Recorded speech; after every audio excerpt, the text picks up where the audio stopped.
From the Opubco Studios at Britain and Broadway, you're listening to a News OK podcast. Hi, everybody. Welcome to a News OK Comics podcast. I'm Matt Price. This is Kyle Roberts. It was a pretty huge week. Yeah, there was actually a ton of comics to come out this week, ones that we normally follow. Yeah, but we're just going to blow through these real quick and then get into kind of the meat of our review. Amazing Spider-Man. Spidey's in even more trouble as he tries to infiltrate Norman Osborn's hideout. Yes, he is. Resurrection, Oni's post-apocalyptic series, gets a new relaunch, and it's really pretty good. Star Trek II: The Wrath of Khan, the comic book adaptation of the movie from the 80s. If never had a comic book adaptation before, now it is. Flash Rebirth, Superman and Flash in this third issue from Jeff Johns. Maybe better off dead still. Batman 687, Judd Winnick takes over the writing of the regular Batman title. Red Robin #1, Tim Drake takes on a new persona as he goes to Europe. Unthinkable #2, continuing that series from Boom Studios. Buck Rogers #1, Spacefaring Hero. Yeah, we read that preview a while ago. And then Uncanny X-Men, also out this week, Matt Fraction and Greg Land. So, all that stuff's at the comic book store. We're going to focus on the four we picked out of this. Let's start with Unwritten. Starting with Unwritten #2, Mike Carey, Peter Gross. Tommy Taylor is a young man. His father was a writer who wrote kind of Harry Potter-like books, and the hero of those books was also somebody named Tom Taylor. Now, however, it seems fiction may be creeping into reality as coming to life. As people are after Tommy Taylor, maybe characters from the novels. So it's for mature readers book, but it is really excellent stuff, very literary, worth checking out if you're into kind of the more literary type of Vertigo comics. Yep. So. And then the next Disney, Pixar, Boom Studios, Toy Kid Story. Studios. Yeah, all of these have been pretty good so far. And, this follows Woody and Buzz as a curious new toy enters Andy's room, and they try to figure out what exactly to do about it. Yeah. So this is as, Toy Story 3 is in development, and, kids love Toy Story. In fact, we watched it about every day for a year when one of my daughters was younger. So yeah, I don't want to ruin what the story is, but I mean, this is a pretty good comic. It was cute. I think, it's obviously for younger kids, and I think they'll like it. So.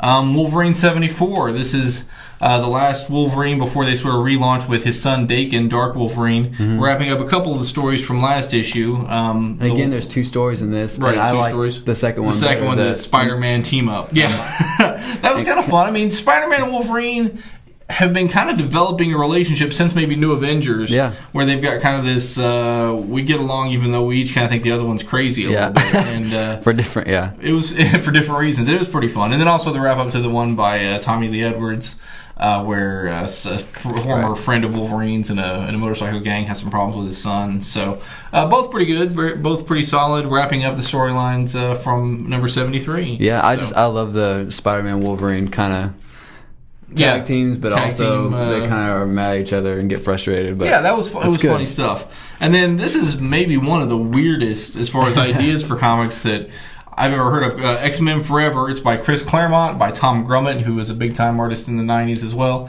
The conceit here is, Chris Claremont wrote X-Men for like 18 years until he huge in the 80s and early 90s. Got kicked off the book in 1991. And for years didn't work for Marvel or anything, came back in 2000 and has been working for them since in different capacities. What they're doing with X-Men Forever is they're saying, okay, when we fired you in 1991, let's assume that we didn't. What would have happened in that book? What if? So this takes you back to 1991, Chris Claremont writing what he would have written supposedly in 91 going forward. So all the characters sort of turn back the clock to 91 and go. So it's cool. And really, like, for the X-Men movie fans, it kind of really kind of ties into that storyline as well, with Wolverine and Jean and all that stuff. So I liked it a lot, and I loved that Gambit was in it.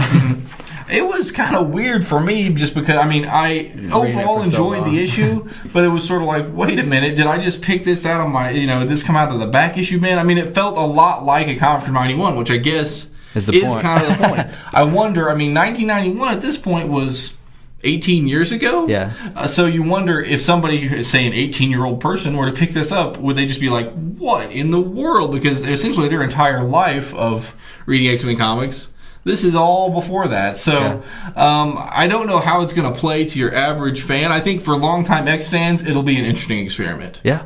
So this is my pick of the week. All right, X-Men Forever, picked by Kyle, who fits the longtime X-Men fan category just perfectly. I'm going to pick Unwritten. And so, again, it's a huge week. Look at this giant stack. You can go find you something to pick out a comic at your local comic book store. So for Kyle Roberts, I'm Matt Price. Thanks for watching.